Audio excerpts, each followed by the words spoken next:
might be a tumor. It's not a tumor. The Film Lounge presents... Spoiler-free movie review! First you gotta do the truffle shuffle. Come on! with Chris Gooch. I'm the dude.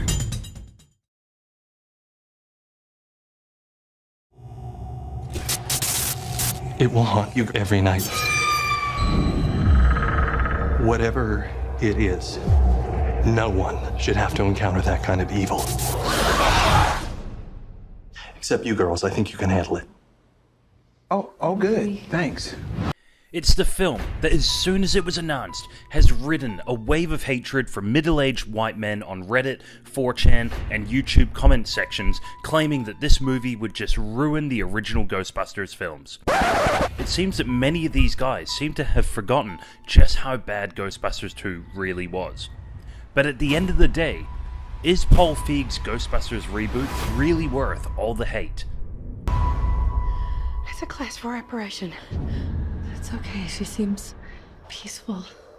My name is Erin Gilbert, Doctor of Particle Physics.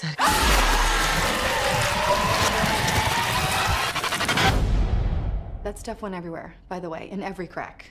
Very hard to wash off. If you can just put the nostalgia aside and accept this film for what it is, you might actually have some fun. The humour is strong, with some solidly funny banter between characters. There's some well done jump scares, there's some good character designs, but most of all, it's just fun. If you can't put nostalgia aside, then it's not as good as the original, but at least it's better than Ghostbusters 2. There's a bigger picture at hand here. Someone is creating a device that amplifies paranormal activity. We're gonna need a bigger boat. Borrowing beats from the original film and modernising them, the new version of Ghostbusters also wears its love of the original on its sleeve wholeheartedly. You have some great performances from the whole cast, with Kate McKinnon and Chris Hemsworth being the real standouts. She just keeps the weird dialed up to 11 throughout the entire runtime, whilst Hemsworth brings the funny in every scene he's in. What's extra pleasing is that, much like Rose Byrne's in Bad Neighbours, he was able to use his Australian accent, which is just great to see in an American film, and it easily helped to sell his humour even more so. I asked Kevin to throw together a couple of logos for us. Oh, you do see how this might make us look bad. Is it the boobs you don't like? Because I can make them bigger. The humour itself is consistently strong throughout, although those expecting bridesmaid-level swearing and lewdness may want to temper their expectations just due to the PG rating. And before people get up in arms over that, even if the film had been cast with Seth Rogen, James Franco, Jonah Hill and Craig Robinson, you still would have had the humour pulled back down to PG-friendly territory. However, there are still a few naughty jokes that manage to slip past the censors. We don't want a panic. We don't want mass hysteria. Get out of the city! Get out of the city! The film isn't without its faults though. The villain is really not needed, but also is irritatingly bad on levels that just reek of pantomime. The bad guy literally walks around talking out loud to no one in particular, basically explaining his motivations to the audience every time he's on screen. And it's cliched. Really, really cliched. The final act also suffers from poor plotting that just feels really endemic of Sony's approach to storytelling. Without giving too much away, one of the team is taken away in front of the other members of the team. They know who's taken them and they know what they plan to do, but they don't appear to do anything until the apocalypse arrives. It just doesn't seem to make sense. So, a lot of the hate comes down to the fact that this film is a reboot, and to be honest, it took me many years to make my peace with reboots and remakes.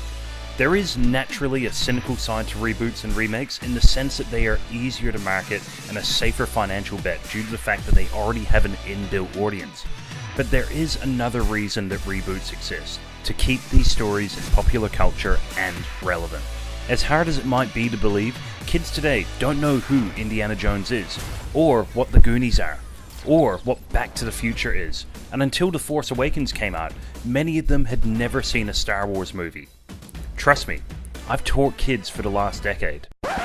So, reboots are there to keep stories in the public conscious.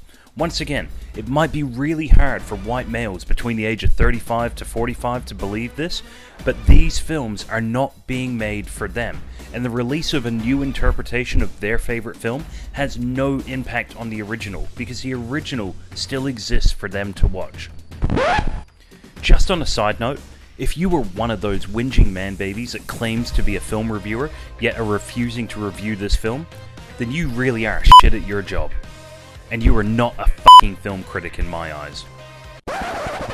Overall, the film is fun and is in no danger of destroying anyone's childhood. But we do need to keep in mind when saying that man babies think differently to you and I. As far as modern updates go, it has more hits than misses, but this film will definitely leave you wanting to see more of these characters once the credits roll. Whilst talking about the end credits, the new version of the classic Ghostbusters tune may suck, but stay for Chris Hemsworth's dance routine. Ghostbusters gets 3.5 out of 5 stars.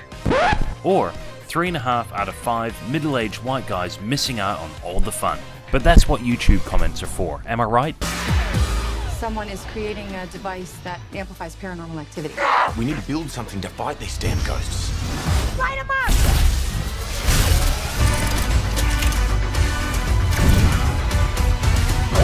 Patty, you take that aisle, I'll take the far one. Let's do this! Ooh. Okay, I don't know if it was a race thing or a lady thing, but I'm mad as hell.